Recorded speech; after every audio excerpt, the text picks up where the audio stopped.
great state of Minnesota, who to lead us in the pledge and the prayer. Dear Lord, thanks for this wonderful day. Thanks for bringing us together. Thanks for the leadership of our ranking member and our chairman today as we do the people's business. Lord, we thank you for the safe travels of our witnesses to come here and testify, give us their experience. And we pray for all of our staff who work so hard behind the scenes to help us all become successful. We are one United States of America, and we shall never forget that. In your name we pray. Amen. Amen. Would you please join me in the Pledge of Allegiance? I Pledge allegiance to the flag of the United States of America and to the republic for which it stands, one nation, under God, indivisible, with liberty and justice for all.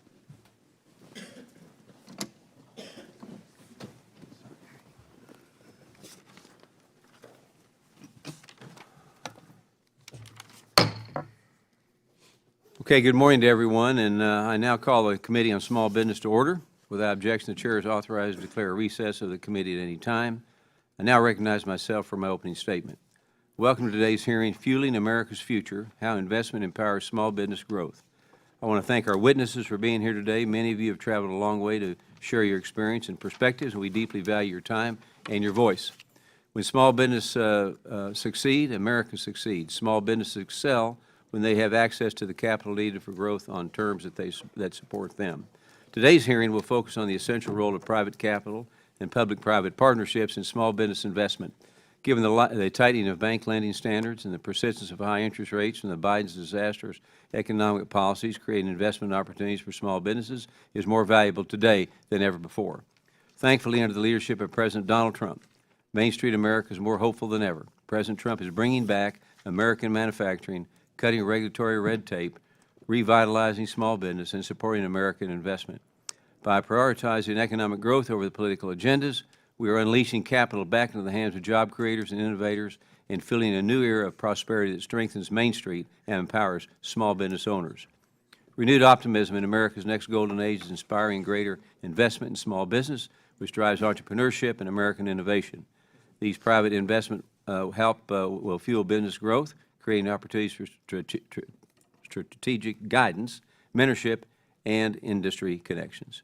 In addition to providing investment, small business can also seek out public-private partnerships. The SBA's Small Business Investment Companies Program, known as the SBIC program, demonstrates how the government partnering with private investors and following the private sector to make investment decisions stimulates innovation, strengthens domestic supply chains, and enhances national security. SBICs are privately owned companies that are licensed and regulated by the SBA. SBICs raise private capital to invest in small businesses through debt and equity. The SBA doesn't invest directly in SBICs, but supplements private capital with government-backed funds to strengthen support for small business. My friend and colleague, Congressman Dan Muser, from the great state of Pennsylvania, introduced a bipartisan bill, the Investing in All of America Act of 2025, to expand access to capital through SBICs for small business in manufacturing, critical technology industries, in rural areas. I look forward to working across the aisle with the Senate to move this bill forward. When investors support business growth and businesses generate returns for investors, and the business itself creates a cycle of success that strengthens America's economy and propels Main Street toward economic success. With that, I will yield to our distinguished and my friend, ranking member from New York, Ms. Velasquez, for her opening remarks. Thank you, Mr. Chairman. This is a very important and timely hearing, and I want to thank all the witnesses for being here this morning. Today is Liberation Day, the day President Trump said he plans to roll out a set of tariffs that he promises will free the United States from foreign goods. In anticipation of today, our public markets slipped again yesterday in another volatile day of trading. The uncertainty surrounding the President's tariff policies has put our public markets on a roller coaster ride. On Monday, the S&P 500 touched a 6-month low. For the first quarter, the index lost 4.6%, while the NASDAQ composite dropped 10%. That marked the worst quarterly performance for both benchmarks since 2022. The Dow has dropped 1.3% during the first 3 months of the year. With confidence in our public markets never shakier, it is vital that our private markets step up and facilitate financing to our nation's small businesses. Traditionally, small businesses have been more reliant on bank financing to their credit needs than large businesses. But as we will explore today, in recent years, small employers have increasingly relied on private forms of investment and credit to meet their financing needs. The SBIC program is a responsible and effective method for small businesses and startups to partner with private equity investors. Currently, the SBA partners with more than 300 privately owned and managed SBICs to provide financing to small businesses with private capital the SBIC has raised through an SBA guarantee debenture. As of 2024, the SBIC program has made more than 194,000 investments and deployed more than $130 billion of capital to small businesses.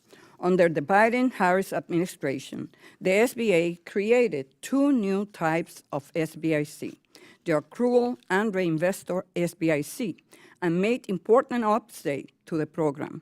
I look forward to discussing how these changes have streamlined and modernized the program. More broadly, private funds like private equity, private credit, and venture funds have become a critical source of financing for small firms, particularly those that need retooling or just on the cusp of growth. For example, the private equity industry invested in 18,000 businesses in 2022, 40% of which had fewer than 50 employees. Likewise, private credit funds facilitated loans to 3,600 companies in 2022 and tend to serve small to middle market businesses with 150 employees or fewer. So, while there's no doubt that the role private funds play in the American economy is significant, these funds can also present serious risks for small businesses, their employees, and their community. It is important to note these funds have drawn significant criticism over the years for the strategies they at times choose to employ.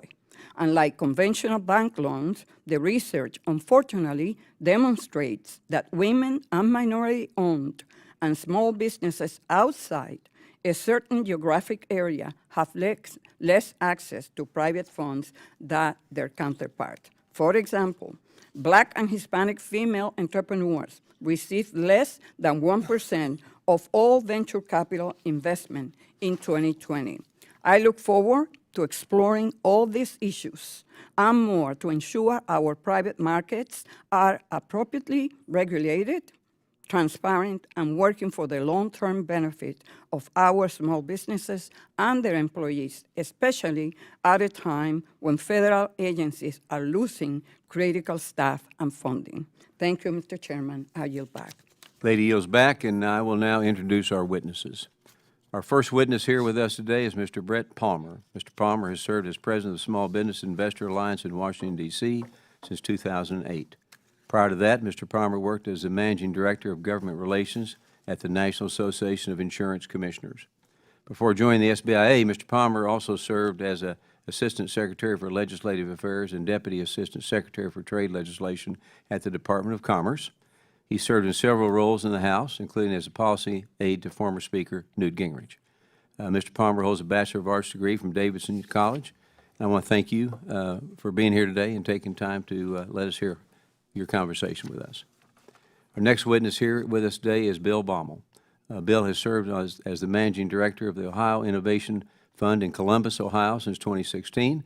He spent more than 20 years as a venture capitalist in Silicon Valley before bringing his experience back to Ohio. Outside of the Ohio Innovation Fund, Mr. Baumel serves as director at multiple companies, including Aware, Sterling, Ultracord, and others. In addition, Mr. Baumel is an investor and advisor at Immuta and Enable Injections, Trace 3D, and Script Drop, to name a few. He is also a member of the National Venture Capital Association.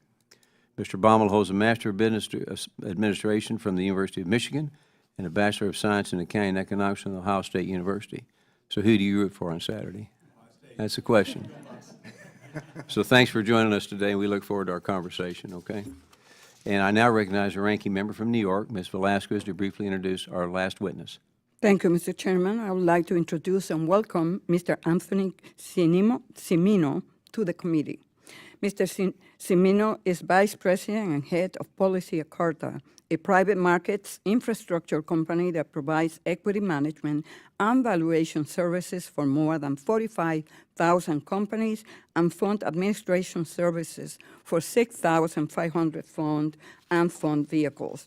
Prior to Carta, Mr. Cimino worked on policy for trade associations, focused on driving capital to more people, more entrepreneurs, and more businesses. In addition, Mr. Cimino served as a senior staff for the Committee on Financial Services during the financial crisis and the committee's work on Dodd-Frank Act. Mr. Cimino has an MBA from Johns Hopkins and an undergraduate degree from UCLA. Mr. Cimino, thank you for joining us here this morning. Lady yields back, and thank you to all of you again. We appreciate all of you being here today. So before I recognize the witnesses, I'd like to remind them that their oral testimony is restricted to 5 minutes in length. Now, if you see the light turn on in front of you, it means your 5 minutes is up, and it's concluded, and you need to wrap it up quick. And if you don't, you're going to hear this, okay? And that means it's over, all right? And also one other thing I want to say, we have a lot of other hearings going on today, so you may see a lot of the committee, including the ranking member and myself, get up, leave, come back.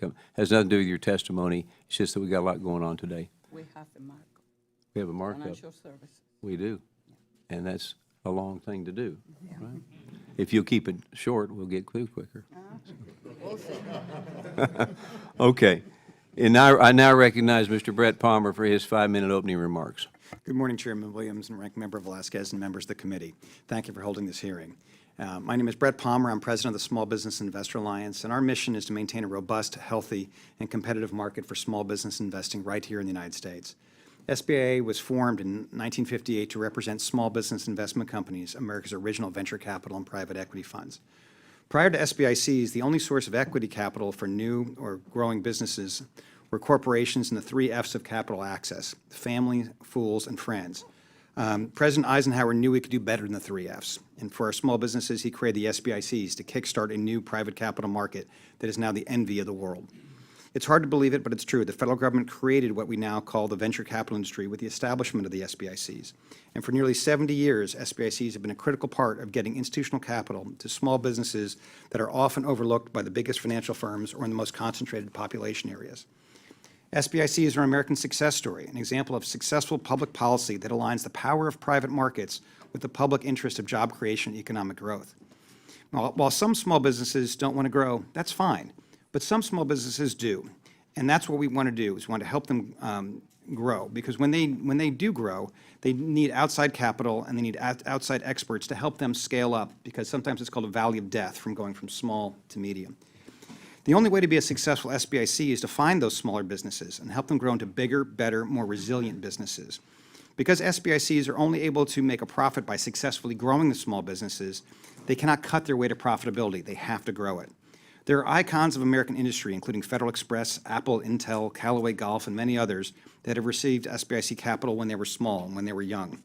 These companies are recognized globally, but most small businesses backed by SBICs simply grow into robust, middle-sized businesses. They never go public, but they succeed. The Library of Congress did a study a couple years ago. When they looked at it, they found that SBIC investments that were debt-oriented grew small business employment by about 150 jobs per small business. And for equity investments into those small businesses, it was about 350 new jobs. Those are really big numbers for small businesses. And the study found that when they looked back, the SBICs created about 3 million new jobs across those small businesses. That's really powerful.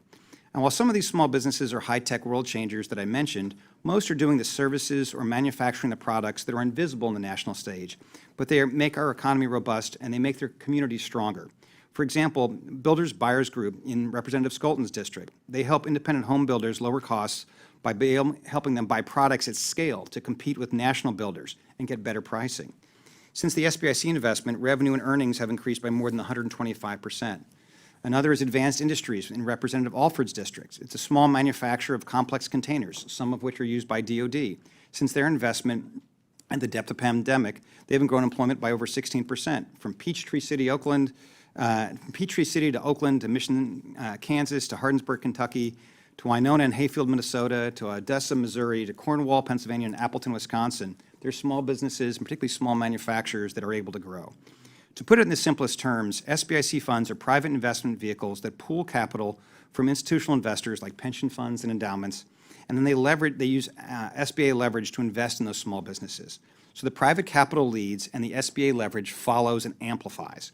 It's 100% small business, 100% domestic, with a lot of investments in manufacturing and in low-income areas, all of which is done at zero subsidy to the taxpayer. Because access to capital is a key to growth for small businesses, and will always be a challenge to small businesses. Scale is real. It's a challenge for everyone. And traditionally, as the ranking member pointed out, banks help finance small businesses that have a stable revenue history and assets to borrow against. Unfortunately, a lot of newer businesses and smaller businesses, particularly low-income areas and rural areas are generally low-income areas, tend to have more difficulty accessing traditional sources of capital and credit because they don't have the balance sheet of big businesses and they're seen as too risky. This is where SBICs fill the gap by changing the balance sheets and being the first institutional capital deployed into many small businesses. Once the SBIC capital is invested into a small business, then the small business is able to access conventional bank capital. With SBICs, small businesses can access the capital markets in a similar way to big businesses. And the SBA is doing interesting things with DoD. There's a strategic partnership to license critical technology SBICs. These funds are designed to support critical national security industries and supply chains to compete with other countries around the world who are being very aggressive as far as what they're doing with their economies versus ours.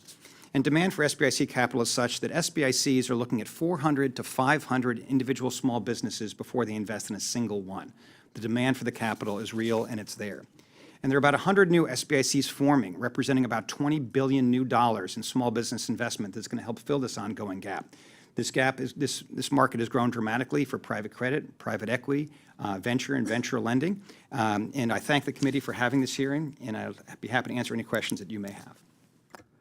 I now recognize Mr. Baumel for his 5-minute opening remarks. Chairman Williams, Ranking Member Velasquez, and distinguished members of the U.S. Committee on Small Business, thank you for the opportunity to discuss an issue vital to our country's prosperity, empowering America's entrepreneurship. I graduated from Ohio State in Michigan. My first venture capital startup investment was based in Bemidji, Minnesota, the first company to provide fiber-to-the-home systems that bundle voice, video, and data services in underserved rural areas. I continue to invest and partner with founders across a variety of sectors, from groundbreaking health technologies like the first continuous glucose monitor for diabetics, to cutting-edge data security solutions used by global giants like Starbucks, Walmart, Chevron, Citigroup, General Motors, and the U.S. Air Force. Over the years, many of the startups I've worked with have gone public or been acquired by companies like NVIDIA, Intuit, Medtronic, Dell, and Oracle. I've worked 15 years in Silicon Valley and Boston and 15 years in the Midwest, partnering with hundreds of entrepreneurs to navigate the challenging journey of scaling a startup. Currently, I run the Ohio Innovation Fund, a venture capital firm founded in 2016, specializing in sectors like software, artificial intelligence, cybersecurity, and biotech. Our portfolio companies form partnerships with industry leaders like Sanofi, Roche Genentech, Eli Lilly, Samsung, Dell, ServiceNow, and Snowflake, with many of the Fortune 500 and leading medical institutions as clients or clinical trial partners.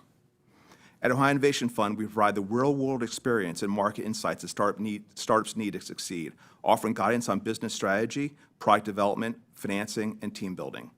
Many of the entrepreneurs we work with in the Midwest are first-time founders, relying on our expertise to realize their startup's full potential. For example, we partner with Sterling Ultra Cold, a company based in Appalachian, Ohio, manufacturing ultra-low temperature freezers for leading biopharma companies. Our support helped them scale to 100 million annual shipments, and many of the original investors and employees became millionaires. And now they are local angel investors, which has contributed to a cycle of wealth creation and reinvestment in Appalachia. eFuse, a leading esports software platform, was founded by a college intern we mentored. In only 5 years, eFuse has grown to tens of millions in revenue, partnering with companies like Epic Games and Activision, with influencers, investors such as Odell Beckham Jr. and Tim Tebow's Waterstone Impact Fund. Founder Matt Benson says, "Bill mentored me, offering both strategic guidance and invaluable access to his networking expertise. I'm living proof of the impact OAF makes by empowering the next generation of innovators." OAF worked with Aware, a cybersecurity company leading to an acquisition by Mimecast, which has established an AI hub in Columbus to provide enhanced and new innovative solutions to the combined 40,000-plus customers, creating jobs and expanding opportunities for our local community. Aware founder Jeff Schuman, head of AI strategy at Mimecast, says, "OAF's world-renowned go-to-market expertise and hands-on collaborative approach was like bringing a superhero onto our team, equipping us with unparalleled power and capability." Bank funding is not an option for most startups. So early-stage venture funding, partnering with public capital sources, such as those from the Small Business Administration, is essential. For Claramedics' CEO, without venture support from OAF and public funding sources like Carbex and the National Institute of Health, the groundbreaking biotherapies would not have reached clinical trials. This partnership enabled them to advance collaboration with a major biopharma company. Beyond supporting startups, we're committed to helping seed the next generation of entrepreneurs. Each year, we engage with hundreds of students through internships, boot camps, and mentoring, helping them gain practical experience to connect with the startup world. Many go on to join top firms like Goldman Sachs, JP Morgan, and Anduril, but many more stay in the Midwest VC ecosystem, including at Ohio Innovation Fund and our companies, contributing to the growth of the next wave of innovators. Our success stories highlight the transformative potential of entrepreneurship outside traditional hubs. It's critical to continue fostering innovation in areas like Ohio, where capital is limited and ecosystems are still developing. State resources also play a key role. For example, Sterling Ultra Cold partnered with Jobs Ohio to receive capital to help scale up those manufacturing operations to allow them to grow to $100 million in revenue over a couple of years. In conclusion, the success of entrepreneurs depends on a combined effort from venture capital, federal government support, and state resources. Together, we can provide the resources and guidance needed to create a high-growth business that will drive the economy forward. Thank you again for the opportunity to testify, and I look forward to discussing how we can work together to improve capital access and empower entrepreneurs across the United States. Thank you very much. And now we recognize Mr. Anthony Cimino for his 5-minute opening remarks. Chairman Williams, Ranking Member Velasquez, and members of the committee, thank you for the opportunity to testify today on expanding investment in the role of the SBA. I'm proud to be here on behalf of Carta, a company that serves as the infrastructure for private capital. Carta provides equity management and valuation services for 50,000 private companies and their employees. We provide fund accounting, portfolio management, and investor reporting for approximately 7,000 funds. Our end-to-end platform connects private capital, ultimately supporting the development of this ecosystem. Startups and small businesses and the private capital that backs them are this nation's economic and innovation engine. This ecosystem has created 70% of net new jobs since 2019. It accounts for half of U.S. economic activity, and it spurs innovation. Over the past 50 years, the U.S. has started twice as many companies as the rest of the G7 combined. This is what has provided our nation its competitive edge and, importantly, led to more opportunities for more Americans. But to start and grow a business, to contribute to this economic dynamism, startups and small businesses need access to capital. It is a gating issue. And for many entrepreneurs, traditional financing is not available. Banks typically do not lend against an idea or an unproven product in an unproven market. That is where private capital steps in. Private capital provides entrepreneurs and small businesses with long-term, risk-forward capital to launch and build companies. The company gets a check, and the investors get a stake in the business. But these investments are more than a check. These funds become strategic and operational partners, helping these companies succeed. In broad terms, venture capital helps turn a concept into a company, and private equity can help it grow and mature. And yes, the private capital ecosystem is growing, but it is still too concentrated. Capital is the lifeblood of small businesses, but these funds are flowing to specific regions and to select communities. To illustrate this point, California companies attracted half of all venture investments last year. Even in New York, which attracted approximately 11% of venture funding, the bulk of that capital hit places like Manhattan, not necessarily places like Brooklyn. This disparity in access is even more stark when you examine it across the broader country. So our collective charge is to change this. We must not merely bolster this economic engine, but broaden it. Broaden it to more people, to more investors, to more companies, to more communities. And to do this, we need to expand the investor ecosystem into more regions. Regional capital can create regional economic hubs. This starts the flywheel. Emerging and regional managers tend to invest early, invest locally, and invest diversely. These investors back entrepreneurs in the region, and these entrepreneurs launch and build companies, which attract employees to the region. These employees earn income, develop skills, further broadening the ecosystem in which to invest and on which to build. It all starts with the investors that increase access to capital, and policy can help drive this to more places in the country. First, we should build on the success of the SBIC program. This program enables proven investment managers to tap more capital to invest in startups and small businesses, all while being a strong steward of taxpayer resources.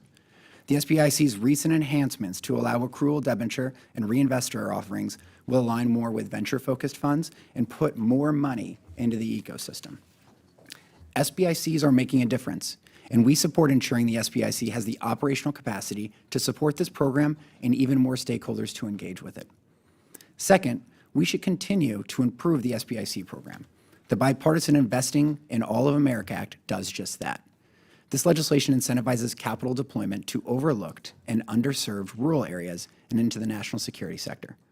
Driving investment into these segments is in the national interest, both unlocking more economic growth and helping us maintain our global competitive edge. Third, we can do more to broaden employee ownership. Expanding ownership helps attract, retain, and align talent with the businesses, ultimately helping them thrive. And for employees, ownership enables them to participate in the profits they're helping build, as well as have access to an uncapped upside. And importantly, for the community, employee ownership makes it likely that these small businesses will continue to operate and create economic growth even after an entrepreneur retires. American ingenuity is not limited to certain areas and people. Unfortunately, capital, and consequently some of that opportunity, remains too concentrated. Policy can help change that, expanding access to capital to more small businesses and more communities. Carta looks forward to supporting this committee's effort. I thank the committee and the staff that worked tirelessly on these issues and look forward to answering any of your questions. Thank you very much, and we will now move to member questions under the 5-minute rule.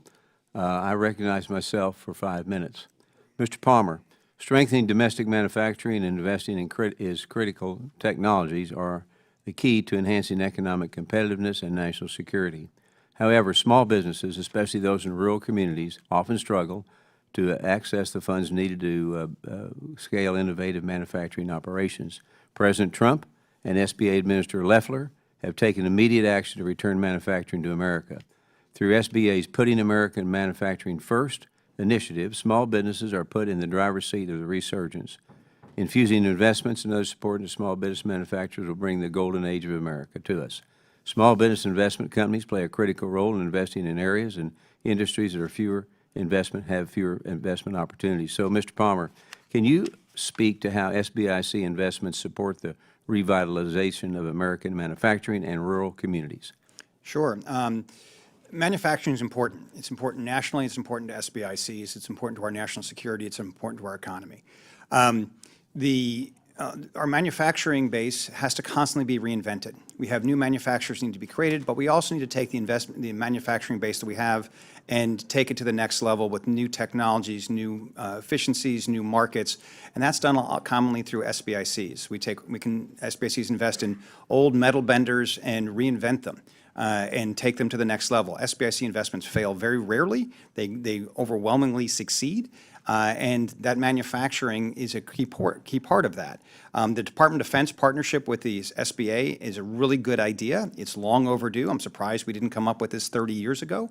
But they're working, the DoD is collaborating very closely with the SBA to make sure that the small businesses that are doing these industries that are important to our manufacturing and to our global competitiveness, not just from a government contracting perspective, but just industries we want here and not in China, for example, that they can access that capital. And that's what the SBICs are doing with DoD. Thank you. I want to follow up on that. Your SBICs have been engaging with the Department of Defense Office of Strategic Capital to attract private investment into technologies critical to national security. So can you tell us a little bit about how SBIC investments help boost America's national security? Sure. The best, just like in, sports, the best defense is a good offense. Just keep, just keeps putting points on the board on the other team. We've got to constantly be putting points on the board economically to our country, being a dynamic economy that's not rigid, that's constantly reinventing itself, and that's what the SBICs are doing. And they're doing it in areas that are, related to the computer industry, related to the manufacturing of metals that could be used in defense industries, that you could use in avionics for satellites and communications. It's all integrated, and it's also all used by civilians too. We have to have both. They're not a separated economy, and that's what the SBICs are connecting. One more quick follow-up. What steps can Congress take to enhance SBIC's ability to invest in America's small businesses? Well, I think the Investing in All of America Act by Congressman Muser and Skolton is really critical because it creates an incentive, not a financial incentive, but a investment incentive to invest in areas that have sometimes been forgotten or passed over, and particularly for industries like manufacturing, it has a piece in there. So I think that would be the best thing this committee could do. Okay, Mr. Baumel, in the time I've got remaining, just over 2 months, the Trump administration has already helped push $2 trillion into private investment in the United States, and these investments are important to help businesses grow as we enter the golden age of America. So last Congress, we heard from small businesses about the barriers they face when looking to attract investors, particularly in rural communities again. So, Mr. Baumel, you choose to create your investment fund in Ohio rather than California. And how has that decision helped to find investment opportunities that may have been overlooked, and what can be done to better connect the types of businesses you invest in with the investors throughout America? I mean, there is just as much talent in Ohio. Microphone. Oh, sorry. Yeah. Sorry, thank you. There's just as much talent in Ohio, Pennsylvania, all the different states in the Midwest as there is in Massachusetts, Boston, or in Silicon Valley. The main thing is empowering, enabling them, and bringing the expertise, and that's what Ohio Innovation Fund brings. And so we've done that, particularly in rural areas. I mentioned Sterling Ultracold before. That's an advanced manufacturing company. Advanced manufacturing was kind of a necessary thing to do in the past, a lot of times outsourced. Manufacturing is now a strategic advantage. And to Ranking Member Velasquez's comment, that also, by doing that in rural areas, we actually partner with community colleges, we partner with local universities, and train the next generation of advanced manufacturing personnel, to go in those areas. But the opportunities, whether that be in biotech, cybersecurity, data science, and all the different areas, are just as strong in Ohio as anywhere else. Money and expertise. My time is up, and I would say don't forget Texas. Sorry about that, sir. Okay, thank you. I now recognize the ranking member for 5 minutes of questions. Thank you, Mr. Chairman. Mr. Cimino, can you explain why the SBIC program remains an important source of investment financing for so many small businesses and startups? And can you explain how this program fulfills the statutory mission of SBA? Yeah, thank you for the question. When we look at most entrepreneurs, in many cases, they couldn't even access traditional financing. So unless they were independently wealthy, many of them would only be able to build those ideas at incumbent companies. So private capital itself is so critical to unlocking more people to become entrepreneurs and build small businesses, ultimately driving much of this economic growth. So the first part is the availability of that loan. The next piece is working with these fund managers in ways that can get customizable arrangements, whether that's equity or debt, that more aligns with the business, and then becoming strategic partners. Where SBICs come in is, in many cases, broadening that reach. Because as I mentioned, 50% of the capital went to California on the venture side. When you look at the SBIC program, only 10% of the capital went to California. That means 90% of that is going into the areas of the country that the traditional funders weren't. And this is exactly what SBIC is doing. It's taking that professional manager and giving more access to capital for more entrepreneurs. Thank you.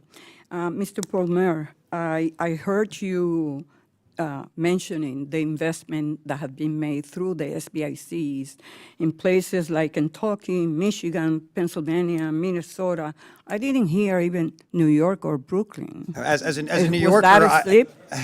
no, no. As a native New Yorker, I apologize Okay. to my New York brethren. I know New York is a huge area for SBICs, and it's all over the place. I was mentioning that just because when people think of investment, they think of New York. Yeah. They think of Chicago. They think of San Francisco. They don't necessarily think of Maryland or Minnesota, and so I was trying to just I be was just inclusive, but teasing you. I apologize. Mr. Baumel, reinvestor SBICs are an often overlooked SBIC type that is based on a fund of funds model that uses the accrual, debenture, and 2 times tiers of leverage to reach more underserved community. Can you explain how the reinvestor SBIC works and why it can help investment capital reach more rural and underserved communities? Sure. No, actually, I think it's a great question because I don't get asked it very, very much, and I think people should know about it. The reinvestor model is basically a development league for new venture capital and new private equity funds to serve underserved industries like manufacturing, underserved markets like rural or low income, or other underserved in different varieties, whatever way you want to make it. Basically, it takes a SBIC, and it's a fund of funds, which is not a common term outside of finance, but the SBIC then invests in non-levered SBIC funds that are around the country that are investing in different types of businesses. So it uses the portfolio effect to distribute risk, but develops a whole next generation of investors, whether it be venture, private equity, growth equity, around the country. And it's a really market-driven development league. Thank you. And Mr. Palmer, let me start with you on this question. With the announced plan by the SBA to cut more than 40% of the workforce, what consequences do you foresee happening to the SBIC program without the proper personnel in place to manage it, especially when the SBIC requires technical understanding about market strategy, time horizons, deal flows, and the utilization of leverage to properly manage and oversee? Sure. The SBIC program is about $50 billion, and it's managed on about $11 million of salary. That's about 100 times more efficient than generally the private sector runs on when they're managing private equity funds. It's a really specialized skill set that's needed. It's a taxpayer protection, particularly on the licensing side, to know what you're getting into. But so far, we haven't seen any negative impacts on the SBIC side of the house yet. Again, it's early days, but it's important to maintain that section. One of the things we'd like to see is the fees that the SBICs pay stay inside the SBIC program so that we can maintain the staff that we have and even bring in other expertise. Mr. Cimino, would you care to comment? Yeah, I think it's really critical that we double down on the programs that are working. This is a public-private partnership that's driving capital to more entrepreneurs, and it's doing so while protecting taxpayers. That staffing to make sure that these funds are operating correctly gets at that point. So that means that a chainsaw is not the proper tool to deal with reorganization. We recommend this program maintain its support. I yield back. Lady yields back. I now recognize Congressman Stauber from the great state of Minnesota for 5 minutes. Thank you very much. You know, public-private partnerships like the SBIC program pair government-backed support with private sector investment. These programs not only strengthen small businesses, but they also help secure supply chains and advance national security. Mr. Palmer, I, for one, don't mind that you mention Minnesota before you do New York. I appreciate that. It's the Midwest. A couple of things. I would tell you that you had mentioned something about the success rate when SBICs get involved. Can you kind of give me a percentage of the success rate or maybe the limited failure rate? Well, the SBIC program runs at zero subsidy. The SBIC debenture program has run at zero subsidy for 27 years. That's a good long run. In the last 2 years, they haven't had to write off a dime of debentures there. It's been running at a surplus. We hope it continues that way. Even if the event that, look, sometimes businesses, things don't work out. Yep. In the unlikely event that happens, everything's covered by fees paid by the SBIC fund to protect the taxpayer. So the SBICs, again, on average, add about 150 new jobs for a debt offering of private credit and about 350 for equity. Those are really big numbers for small businesses. It's very unusual to have a strikeout in the SBIC world. And so, can you explain a little bit more of the SBICs? They've been used to support manufacturers in underserved or rural communities like the one I represent. And what more can we do to the outreach? I love when you talk about 90% of the venture capitalists go to the coastal elites. But what about in the heartland? This is the SBICs come to the heartland. Are we doing a good job of that? And what can we do even better? Well, Minnesota has a very large number of SBICs. And actually, the chairwoman of my board in, I think, 3 years will be from Minnesota. And you actually, excuse me if I butcher the name, is it Baudette? Baudette. You have a pharmaceutical manufacturer that's backed by an SBIC up there. I think the key is you have to have, geographic diversity matters because proximity matters, and also sizes. You have to allow for small SBICs as well as big SBICs because, you have different check sizes that are needed for different places. And so the program has grown from, when I started in 2008, from about $2 billion in capital between private capital and SBA leverage to nearly $50 billion today. And it's done that at zero subsidy. That's continuing. I think that there's massive room for more growth in that. And I think the licensing is helpful. They just licensed their first fund in North Dakota. They've just given their first green light to a fund in Mississippi. They're forming funds in Kentucky. We have a number of them in Texas. Sorry, I left out Texas earlier, Mr. Chairman. But, we can and should have more. Take Minnesota over Texas. You can say that first. I'm okay. Is that okay, Mr. Chair?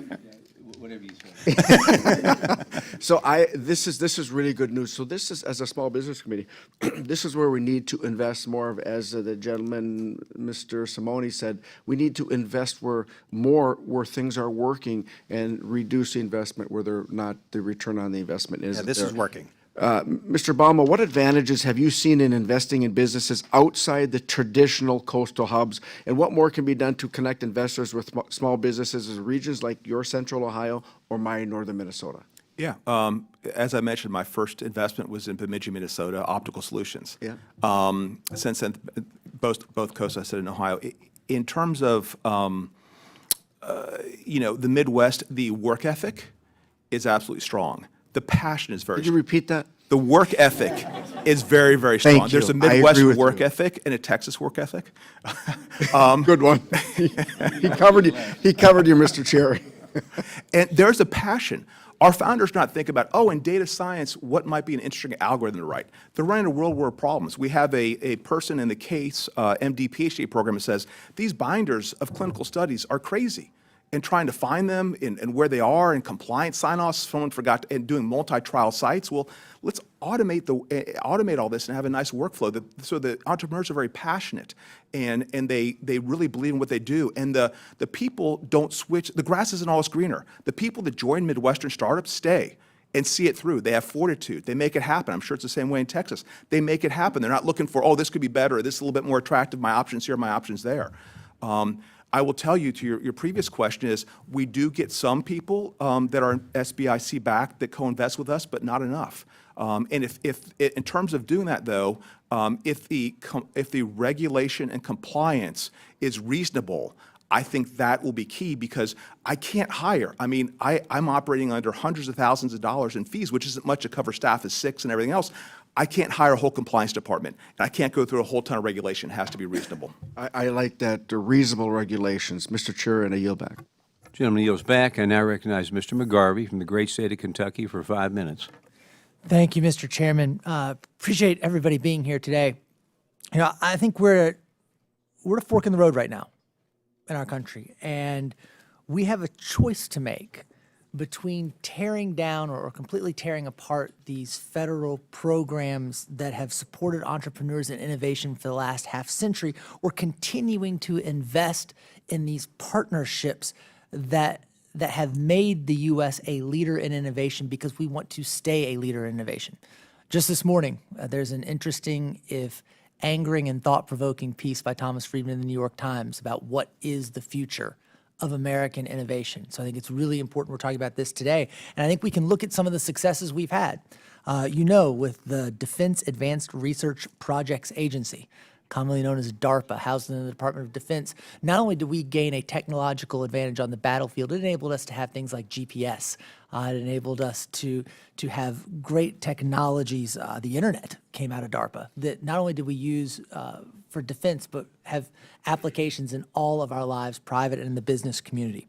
The SBIC program, the Small Business Investment Company, this has been really successful. This has helped us bring Amazon, Apple, Intel, Whole Foods, so many more American success stories, driving business, driving innovation right here in this country. I think the question we have to ask ourselves is not whether we can afford to invest in and support programs like the SBIC. Can we afford not to? And Mr. Baumel, I appreciate what you said about startups and that they're not just for the coastal elites.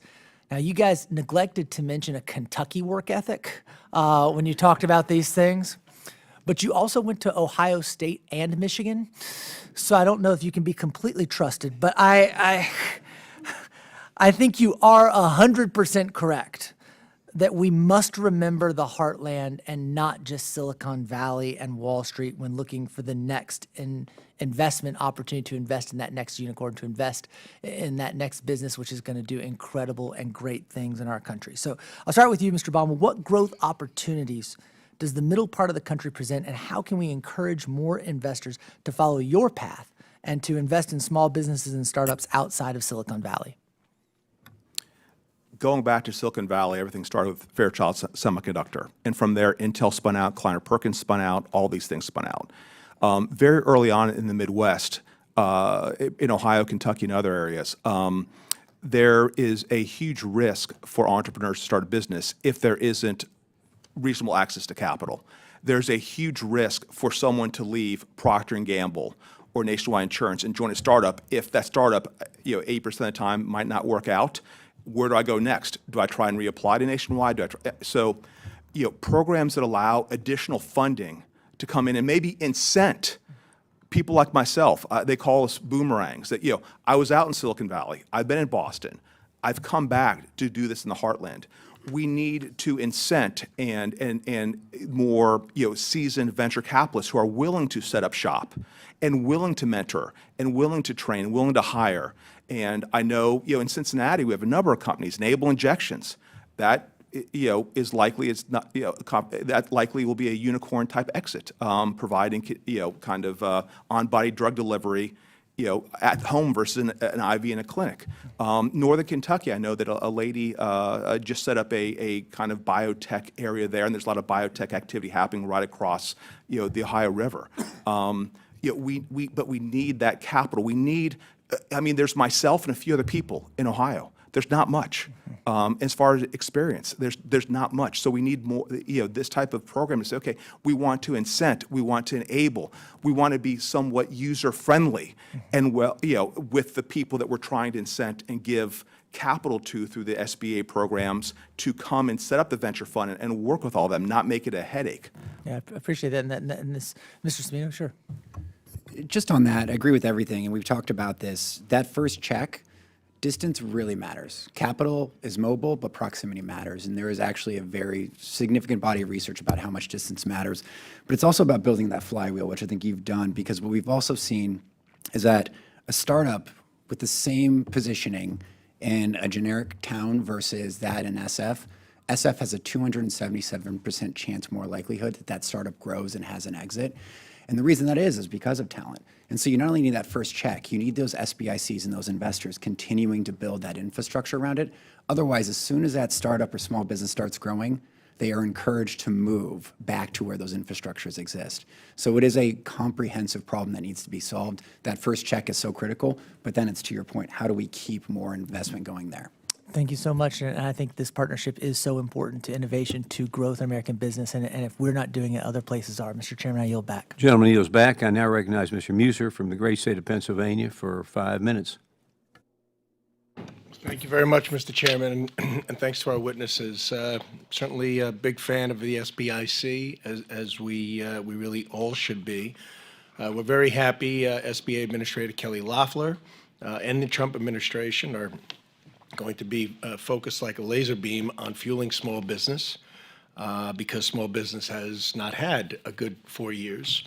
That needs to change. In some cases, their sales are up, but their net income is way down.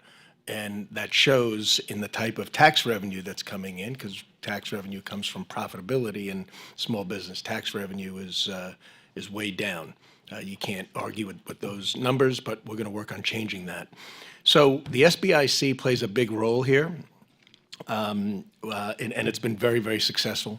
The fact is that through no subsidies and cost to taxpayers, over $130 billion is being invested in public-private partnerships, basically. So there's a lot of private sector skin in the game, and this has created great opportunities. It's a great government program, which is hard to say, right? But it is. You know, and we're talking, kind of joking about Minnesota versus New York and California and Texas, where things are booming. But the fact is that 75 to 80% of the SBIC current investments go towards urban areas.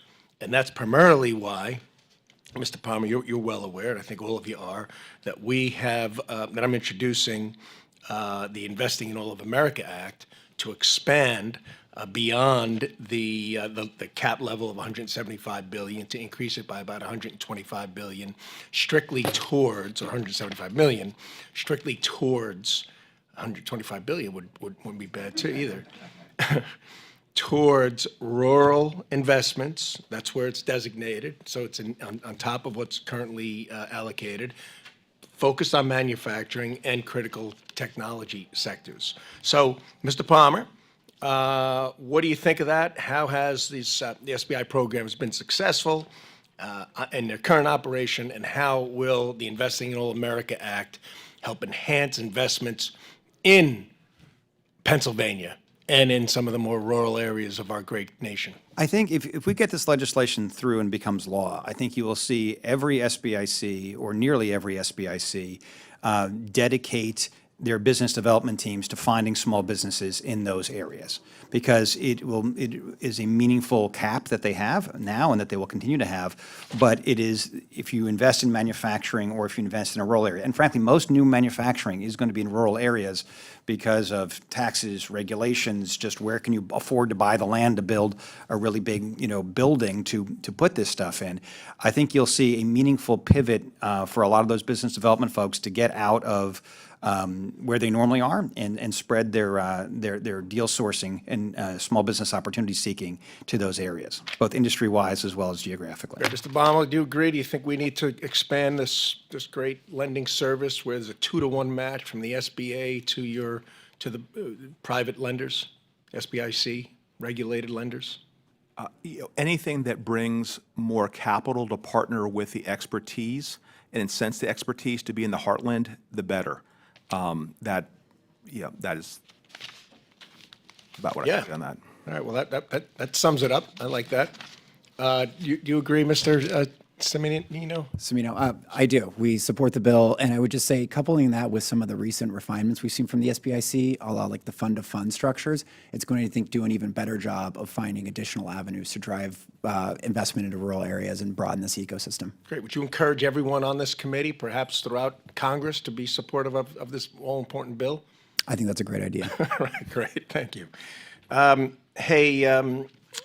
Baumel, the SEC has estimates that going public these days costs $12 million for a business. So maybe elaborate a little bit on why these private markets are so important and such an important alternative for small businesses to raise capital. Yeah, when I started in venture capital, even with the internet, some companies with $10, $20 million went public. Now companies need to have hundreds of millions, and in some cases billions of dollars to go public. So accessing the public markets is difficult, and the regulatory burden there is also very difficult. So growing these companies in the public market to get to that point is a now longer process, not a few years, but a decade.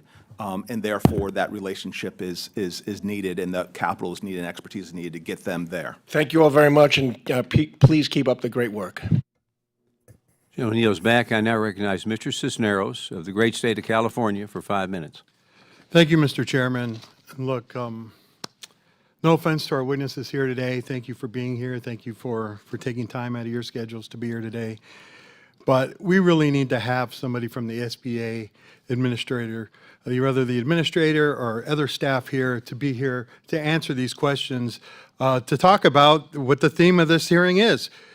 Fueling America's future. We should have people from the SBA here answering those questions.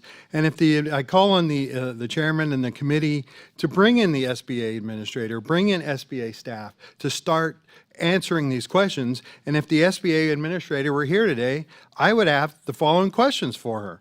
You know, what is the extent of DOJ's access to SBA headquarters and systems, and what has been done to the SBA to ensure that systems were not abused or accessed by individuals without clearance?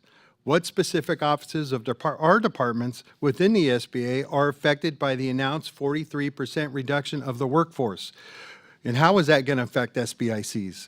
Where is the SBA relocating the 6 regional offices, and will any others be closed in the future? And how is that going to affect SBICs?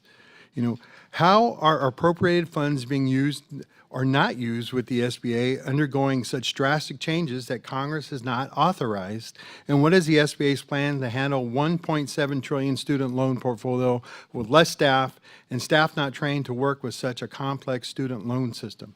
So again, I call on this committee to bring in the SBA administrator, to bring in SBA staff, and let them answer the questions about what their job is going to do and how they are going to handle that job as far as dealing with small businesses across America. And with that, I yield back. Gentleman yields back. I now recognize Mr. Finstead from the great state of Minnesota for 5 minutes. Thank you, Chairman Williams, and thank you to our witnesses for being here today. Since the start of President Trump's administration, optimism among our nation's small business owners has soared. President Trump has put small business owners first by cutting regulations and red tape for Main Street. Southern Minnesota is home to some of the most innovative companies that do cutting-edge manufacturing to provide critical products for our nation. We are the home of great egg companies. We have counties that have more pigs than people. We are the home of Hormel. If you like Spam, you like Southern Minnesota. We are the home of the Mayo Clinic and all of the great health care and med tech innovations that come out of our district. We're really proud of that. And we also have a lot of small businesses that are working with our Department of Defense.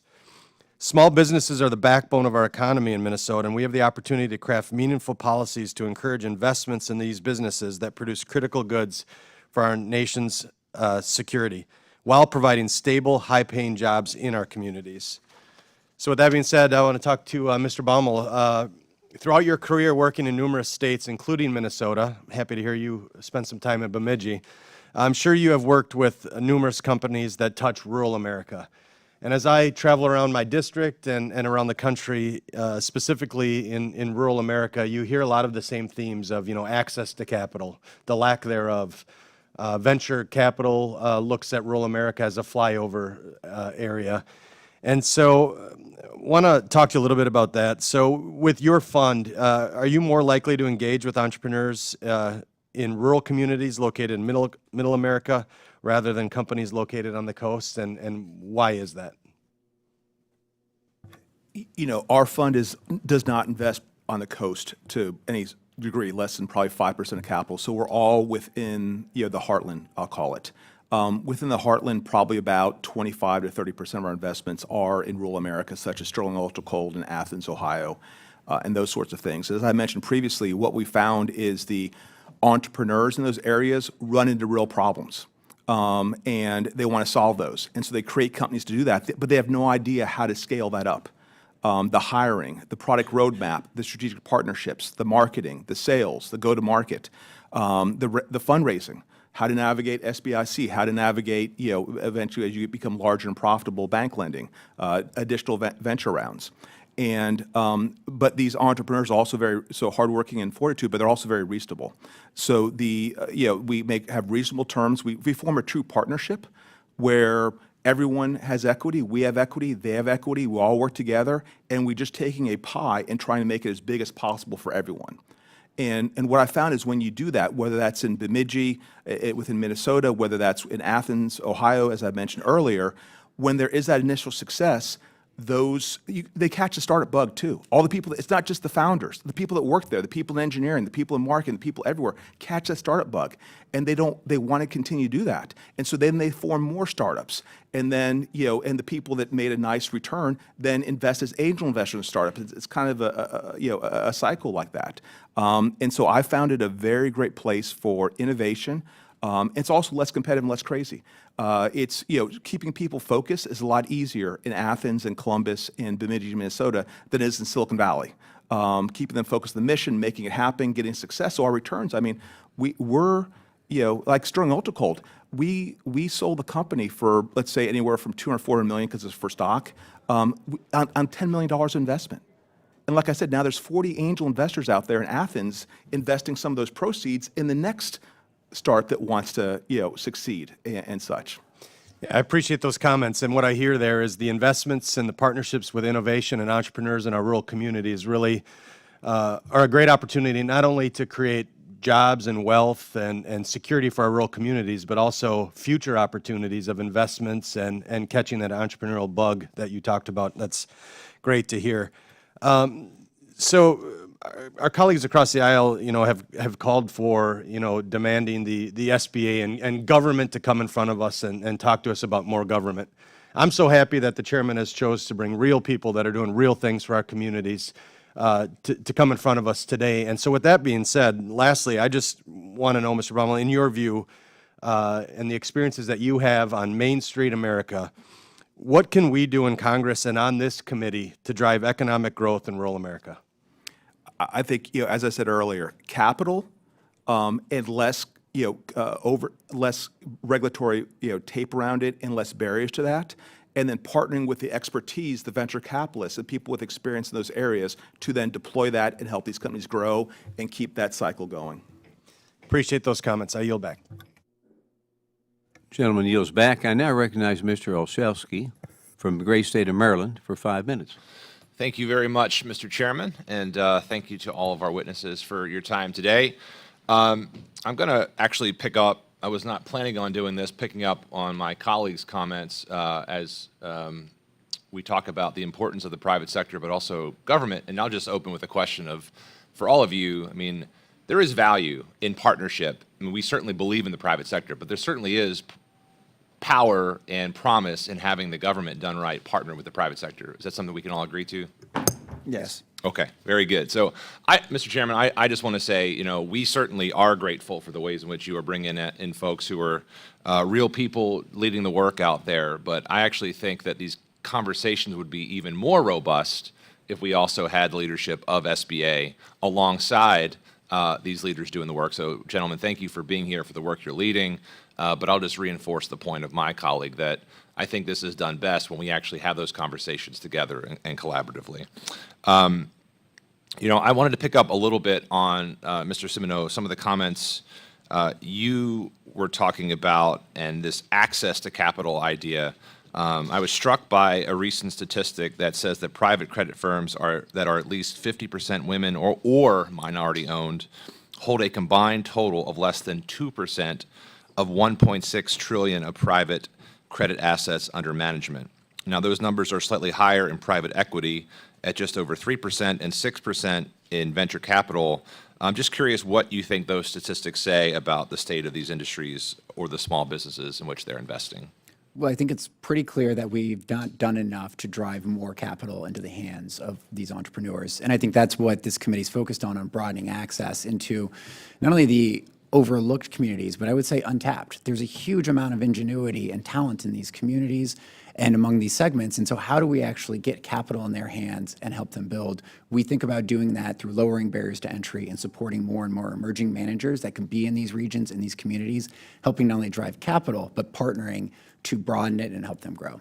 That's great. I appreciate that. I mean, yeah, and according to recent data from Morgan Stanley, we could be missing out on more than $4 trillion in value by not investing in more underserved entrepreneurs. And so just for the panel, I just wanted to open it up, just sort of ideas on how we can get more capital to more places so that we can access this untapped potential. Well, one thing I would add, you touched on women. Like my executive board is 2/3 women. I mean, the SBIC world, women are normal. That's not necessarily true in the rest of the finance and banking world and the venture world. The SBIC world has been far more opening and welcoming in that regard and supportive. Maybe that's because it's small versus big, I don't know. But we want to continue that. But ultimately, the economics will drive it. But I think as we see more women fund managers, as we see more minority fund managers, as we have more fund managers like Bill mentioned about, that are boomerangs, that are leaving the big, money centers and coming back to middle America. I think we just have to make sure that we're open to everybody and being inclusive as far as like making sure that the meritocracy rises to the top, and then the good people will rise. And we're going to see good things from that.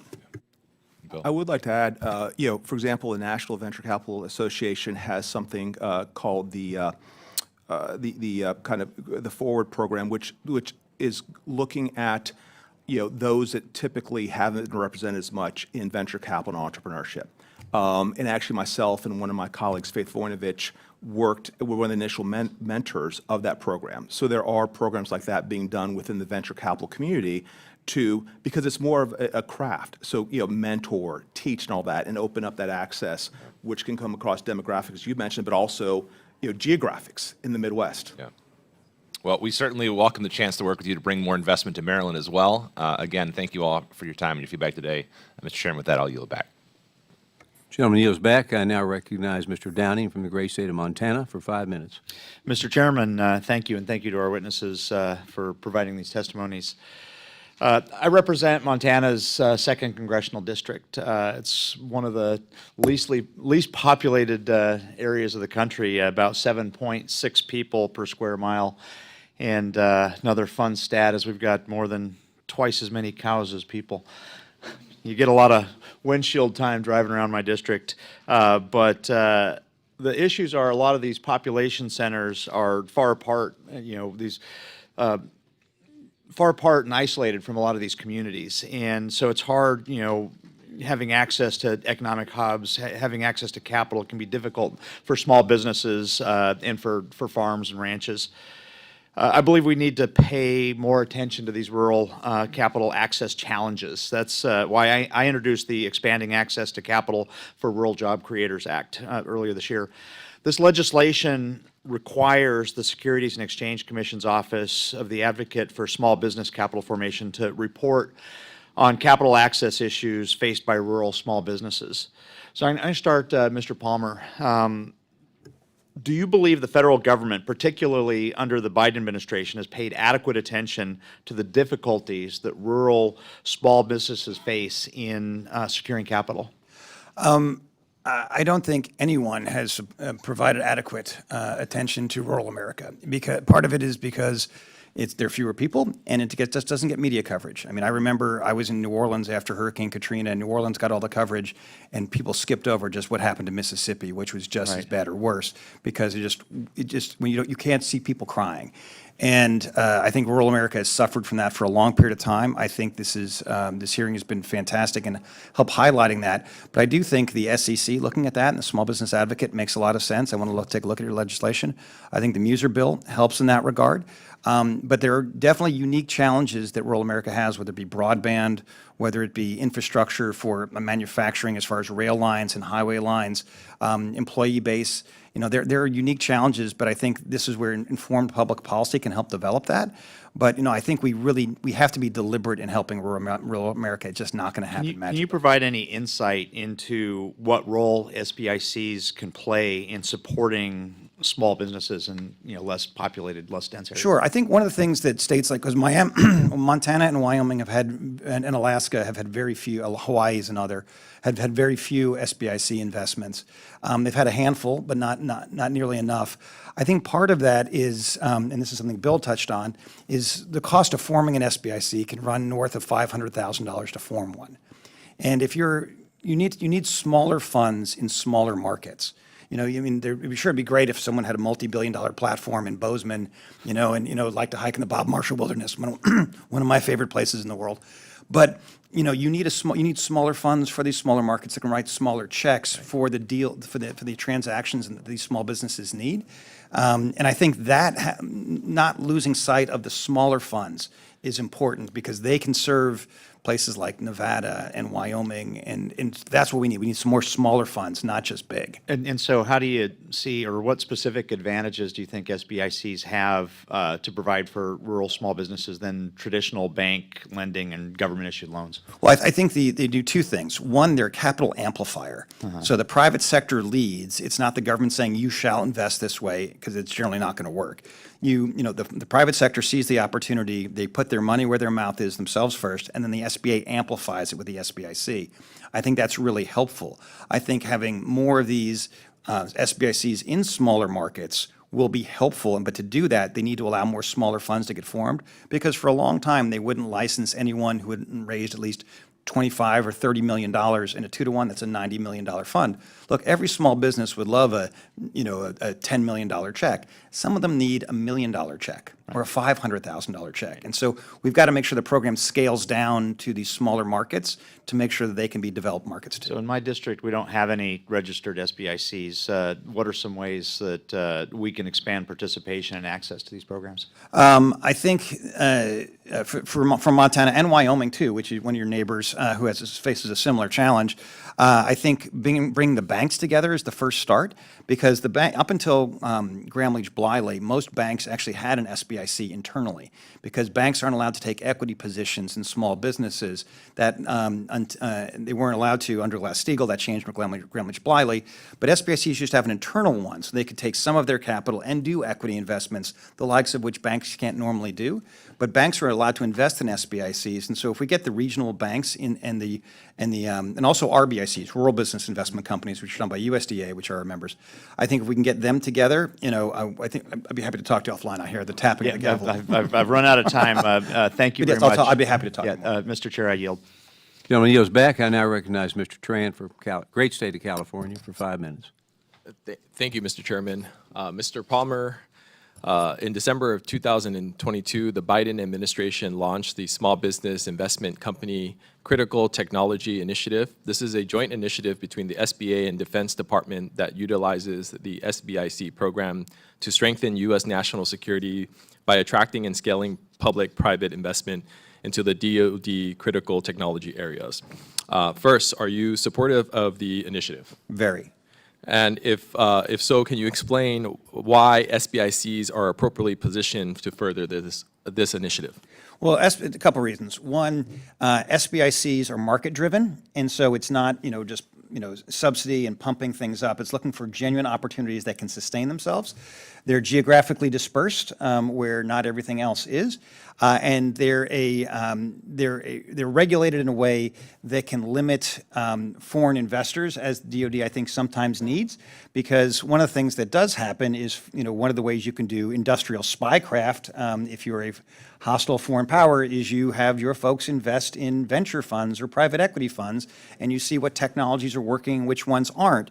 And so I think knowing who you're doing government contracts with, or things that are adjacent to government contracts, to make sure that they're aligned with Americans' national security interest, just makes a lot of sense. Yeah, and on that same note, and from a more macroeconomic perspective, can you explain the importance of continuing to utilize SBIC program to invest in critical technologies in order to compete on the global stage against foreign adversaries, including the CCP?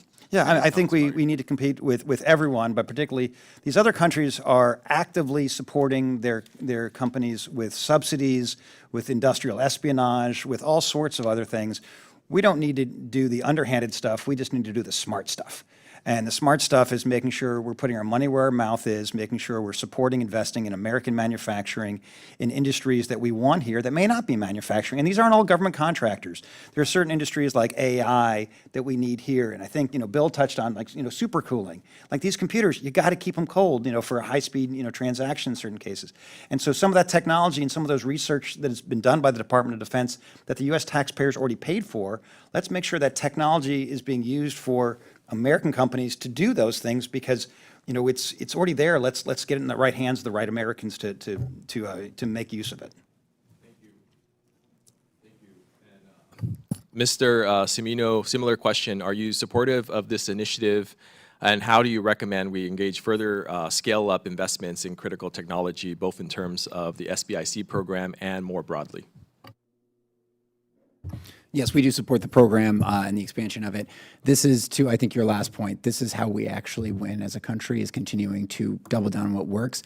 And specifically, the private capital model is what allows this type of scale and growth. Not only does it provide that long-term patient capital, where it's going to be challenging, hard problems, but putting the capital and investment behind it to tackle it, but then it's going to be strategic partners that have the same vision in mind to ultimately build that. When you couple that with the SBIC's process on everything from licensing to oversight, it does ensure that those visions are aligned for a very not only good technological outcome, but one that benefits the country. Thank you. And, I proudly represent California's 45th Congressional District, which is a majority-minority community where minority-owned businesses are a significant part of Orange County's local economy. But minority entrepreneurs still face numerous barriers to success, such as having a difficult time obtaining capital from external investors or lenders. According to a recent data published by Morgan Stanley, venture capital investors could be missing out on more than $4 trillion in value by not investing in more underserved communities and entrepreneurs. Mr. Cimino, wouldn't you agree that focusing more on underserved entrepreneurs and small business owners could help investors increase their returns? 100%. It would not only lead to economic activity and benefit for the specific entrepreneur and the people they employ in the community, but it would lead to a huge amount of untapped economic opportunity for those investors. And we need to do more to support that. And when we think about that, it goes down to emerging managers, which when you look at the study, minority emerging managers are 40% more likely than their counterparts to invest in underserved communities. And so really empowering them and making it easier for them to form funds and deploy capital starts to address some of that problem. Ultimately, that leads to wealth creation, attracting even more capital and supporting that ecosystem. Thank you so much, and thank you all the witnesses for being here. Mr. Chairman, I yield back. I now recognize Ms. King-Hines from the Northern Mariana Islands for 5 minutes. So everybody's giving a shout out to their states. I don't know if you've heard of the Northern Marianas, but I represent the Northern Marianas. And so, there's underserved and rural, and then there's the Northern Mariana Islands. We are just geographically isolated. Shipping costs are insane. And right now our economy is tanking as we speak. We have one primary economic engine, which is tourism. It hasn't recovered to pre-pandemic levels. And so, I'm here looking for opportunities for my community. Every single business in the Northern Marianas is practically a small business. And I thank you for offering your time and your ideas, because what I want to hear are your thoughts on how we can, what can the SBA do to get SBIC-backed investments working in the Marianas? I'm not going to pretend to be an expert on some of these problems, and I do think we need to deliberately think about it. But I think this goes back to what was discussed a little bit earlier, is how do we help more fund managers, smaller fund managers with smaller checks, be identifying and supporting these areas? I know we talked a little bit about what the SEC can do on that front, but I think from an SBA and SBIC perspective, I am optimistic, and I don't think this will happen by itself, but that we can use things like their recent expansion into that fund-to-fund or reinvestor program, where you have fund managers that might be sitting in Ohio or in San Francisco, but recognize that there's opportunities elsewhere. And what they know is that they don't have the expertise, but they can start tapping into and helping smaller fund managers form, grow, and ultimately deploy that capital into these communities. It will not happen overnight, but I think the SBIC is already moving in that direction through the fund-to-fund strategy. Hopefully we can be a little bit more deliberate, not only to solve some of your problems, but to other rural areas that we've already talked about as well. We have trouble getting investments in Hawaii because it's difficult. It's not a concentrated area.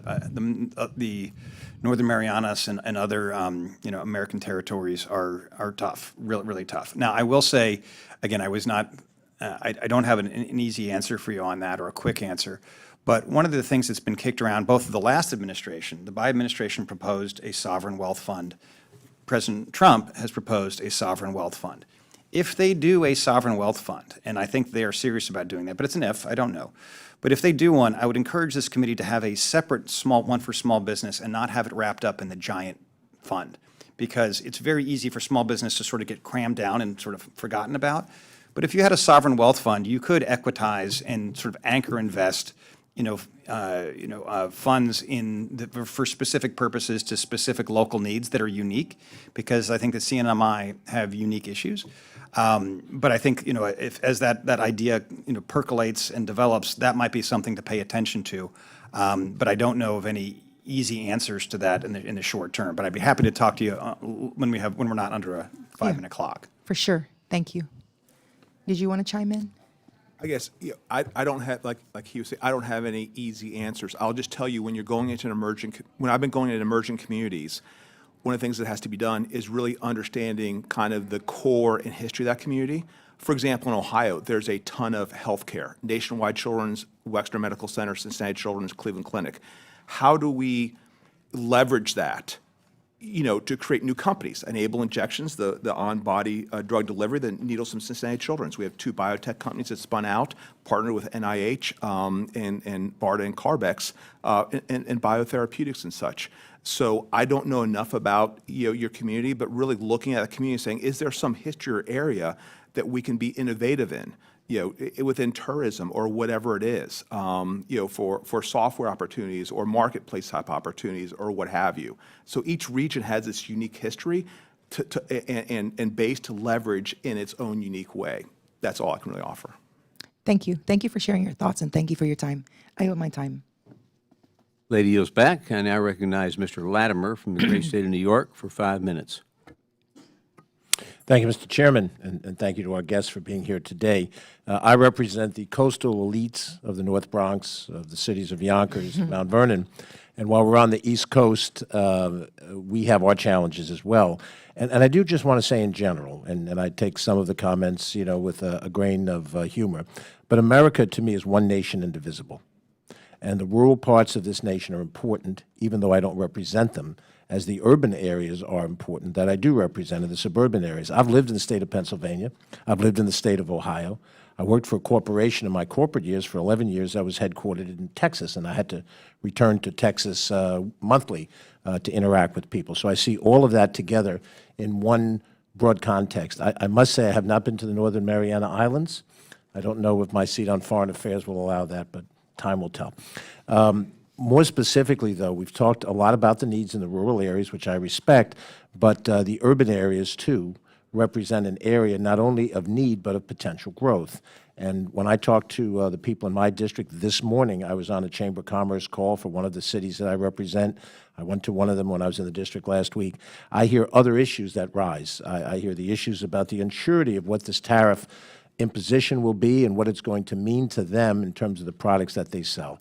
I hear about the insurity of workforce issues with the immigration policies that we have, and will they find themselves unable to properly staff up to provide the services, do the things they need to do in back-of-the-house situations. So there are other issues aside from access to capital. Access to capital is very high on that list.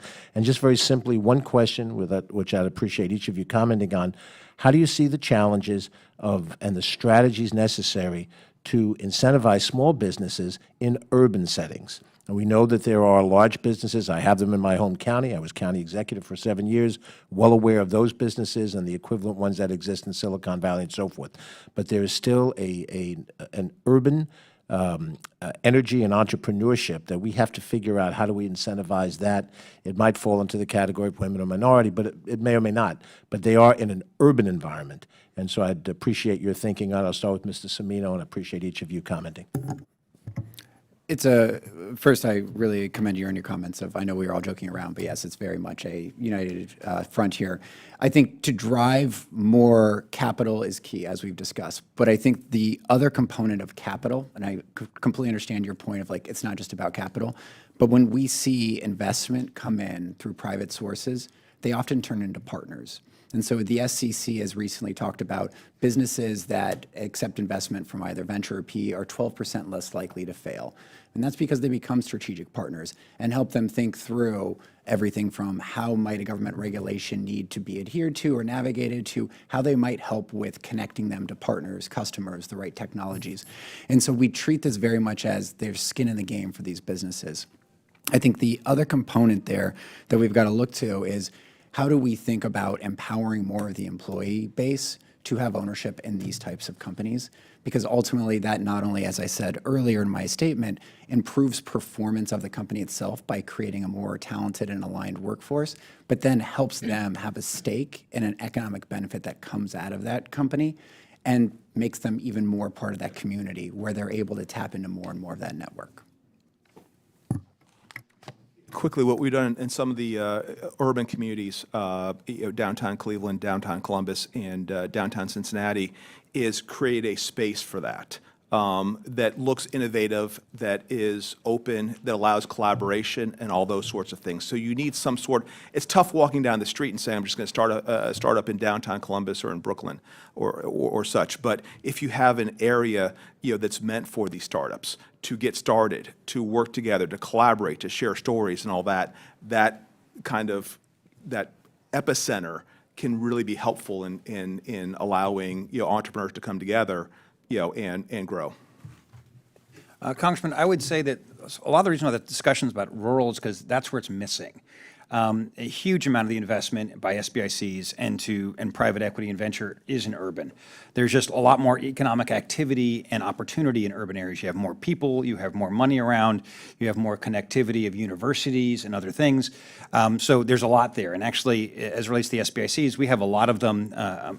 Forgive me for being a Long Islander. Of everything north of Harlem is upstate, but it's a. We have a lot. The bulk of the SBICs in New York are in upstate New York, in Buffalo, Albany, places not that far from you, but they're investing in places like your backyard. But I think the key thing is just making sure for urban areas, making sure that it's a vibrant, safe place. You have a lot of banks, a lot of financial institutions, keeping those chambers of commerce together to connect with the private capital markets, and there are huge advantages they have over everyone else. Thank you, Mr. Chairman. Now yields back. I now recognize Mr. Weed from the great state of Wisconsin for 5 minutes. Well, thank you, Mr. Chairman, for holding this hearing, and thank you to the witnesses who've come here today to share their experiences. Small Business Investment Companies, SBIC, with the support of the Small Business Administration, provide important capital investment to small businesses across our nation. In my district, manufacturers are a significant portion of our economy. We have over 1,000 manufacturing firms employing almost 1/4 of our working population, with 89% of those manufacturing firms in my district classified as small businesses. SBICs provide needed capital investment for manufacturers like Vehicle Security Innovators in Green Bay, which hired 6 new employees after SBIC investment. However, gaps in manufacturers' access to capital continue to exist. To help fill those important gaps, I'm proud to co-sponsor the Investing in All of America Act, which will incentivize SBICs to invest further in manufacturers in rural America, where I call Real America, Main Street, which is our district, with no new spending mandates or subsidies. So, Mr. Palmer, under Administrator Loeffler, the SBA has made revitalizing American manufacturing a top priority. So how will increasing manufacturers' access to SBIC investment help American manufacturers? I think you have, well, first of all, thank you very much for sponsoring the bill. And yes, we have some SBIC investments in manufacturers in Appleton. Quaker Bakery Brands and others do some really interesting stuff, and you have some Century Tool companies in Green Bay and other areas. But if the more we can amplify capital, we have a lot of capital that's being raised from, let me take back a step further. The private market sees the opportunity as small business. They don't always know how to access it. And one of the things about the SBICs is they know how to access it, and they're leading with that private capital. And a lot of times, because the limits of where they are now, that capital can't be amplified because it hits the caps that SBA will do. What your legislation would do is say, hey, if you invest in a manufacturer, that cap doesn't apply to that. You still have that investment. You still have to have the same amount of private capital, which is the taxpayer protection, in front of the SBA capital, but we're not going to put an artificial brake on anything that's in a rural area or a low-income area, whether that's a rural or urban low-income area, and particularly for manufacturing and these national defense sectors. So it just lets the private capital lead without restraint. So I think it'd be very helpful. And thank you for your support. And Mr. Baumel, my district is several hours away from large cities like Madison and Milwaukee. What can this committee do to ensure small business have access to the capital they need to grow and innovate? I mean, we have the same situation in Ohio, where Athens is about an hour and a half drive, Dayton's about an hour drive. So I don't know specifics other than, experienced fund managers who are willing to go out there with SBIC and other type money and make that drive and such. And most people that are in these communities, like in Wisconsin, Ohio, do have that passion, to follow up. And the other thing I say is there's a lot of macroeconomic things that can be done as well. I know there's a new Developing and Empowering Our Aspiring Leaders Act coming up as well that would allow fund managers who have very limited fees. The average early stage fund is about $20 million, so about $200,000 to $400,000 annual fees to cover every expense, all the employees, the rent, and everything else. Getting the regulatory burden down with filings with the SEC, allowing these small businesses to expense R&D more quickly and those sorts of things. So there's both macroeconomic and microeconomic solutions. Great. Thank you for all the work you do. And with that, I yield back. Gentleman yields back. I now recognize Mrs. Simone from the great state of California for 5 minutes. Thank you, Chair Williams. I appreciate you all being here today. And I would agree, before I go into my comments, I'm very interested this quarter in this committee having an opportunity to meet with and have a conversation in a hearing form with the leadership of SBA. I think we would all learn so much, particularly to understand, what the next 4 years will look like under the new SBA brass. I'm very excited about that opportunity, and I hope we get it. I'm from the great state of California, from Oakland, California, surrounding Berkeley and Emeryville and Alameda. And I got to tell you that California's 12th district is the hub. And actually, I want to thank many of you all for your investments in my district. Particularly, you all know that the AI revolution, the biotech revolution, it's happening right across the street from my office.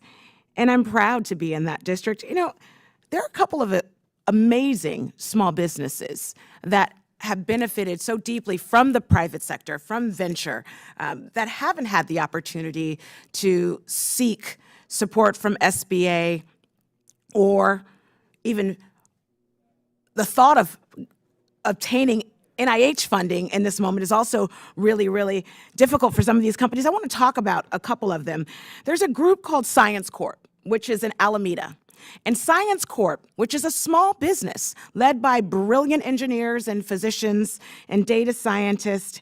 And we believe within the next 10 years, this group will cure retinal pigmentosa and macular degeneration.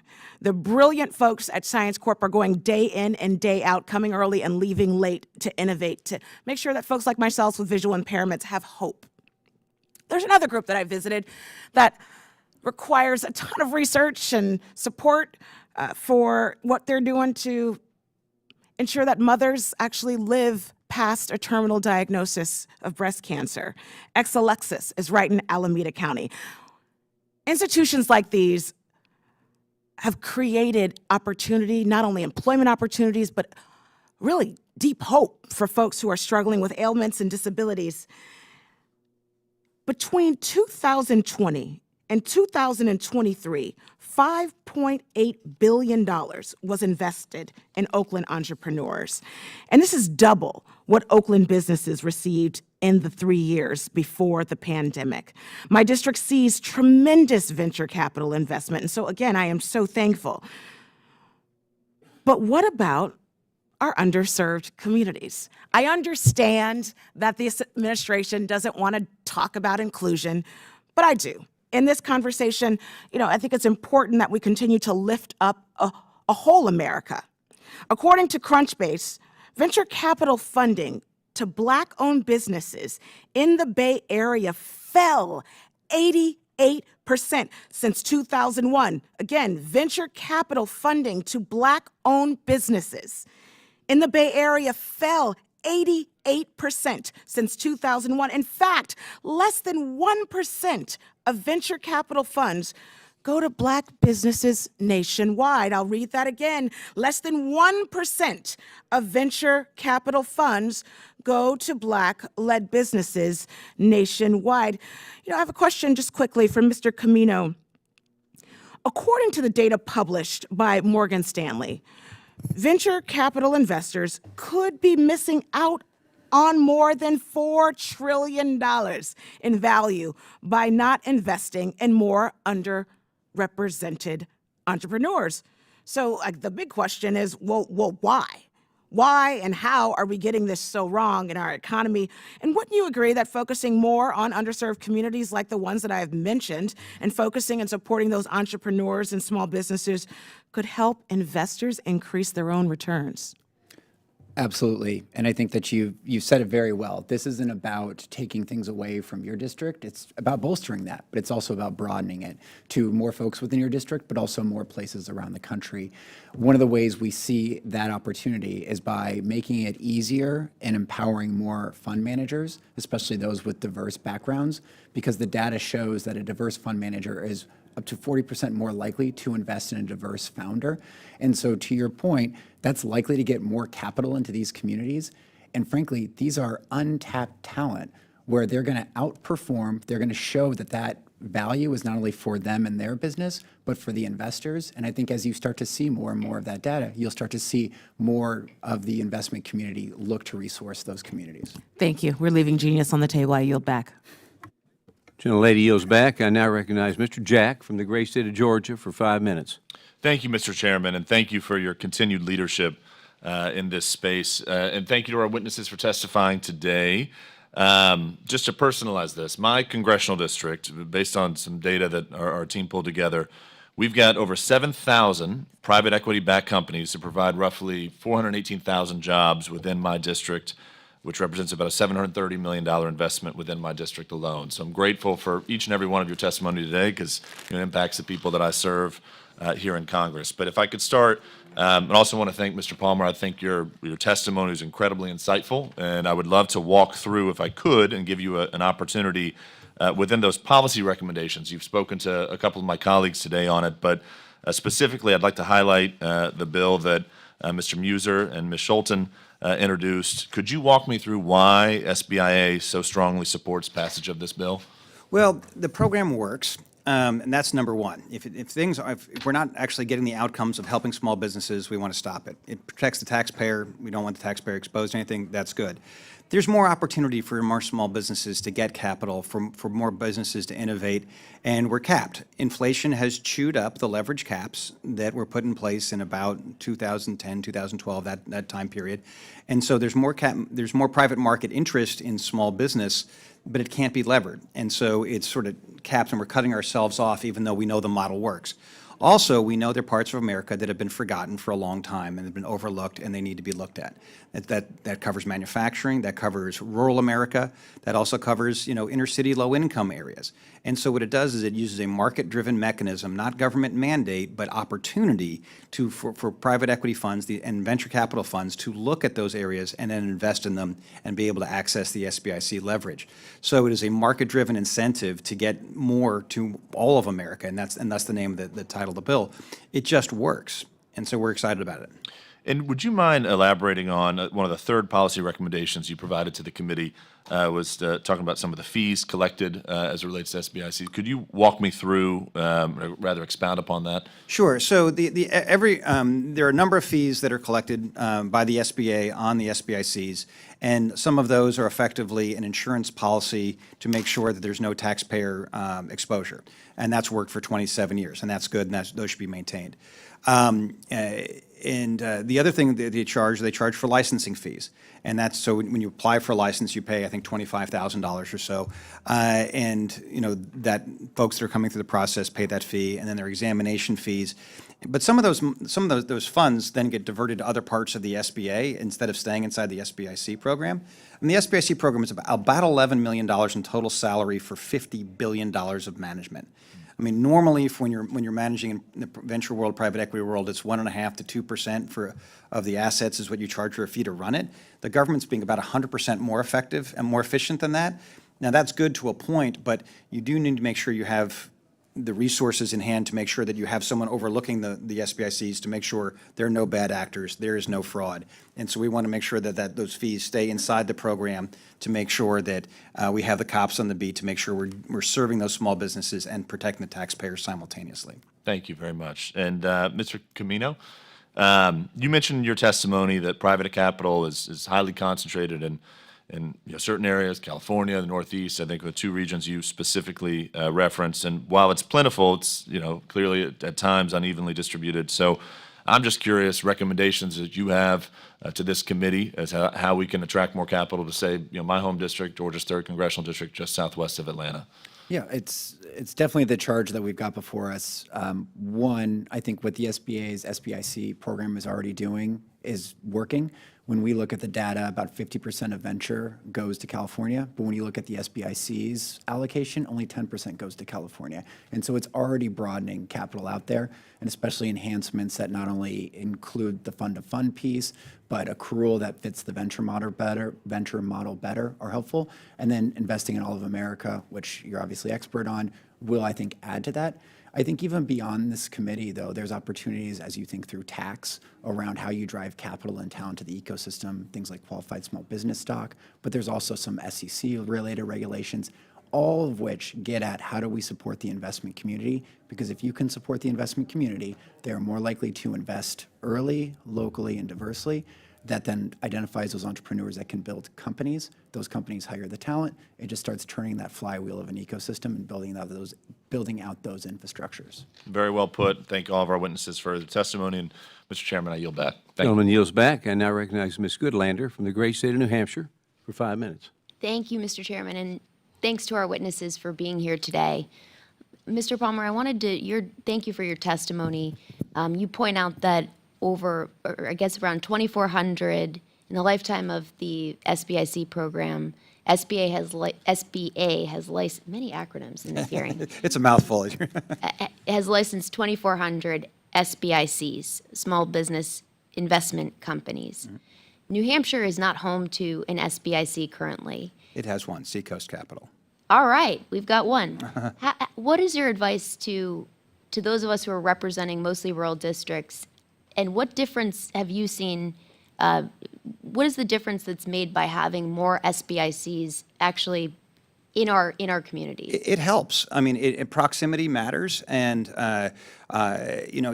if you're around people that are investing in businesses, you're more likely to be able to connect them, because this is not like, the publicly traded markets where you go online and say, I'm going to my Schwab account and I'm going to find small business X and put money into them.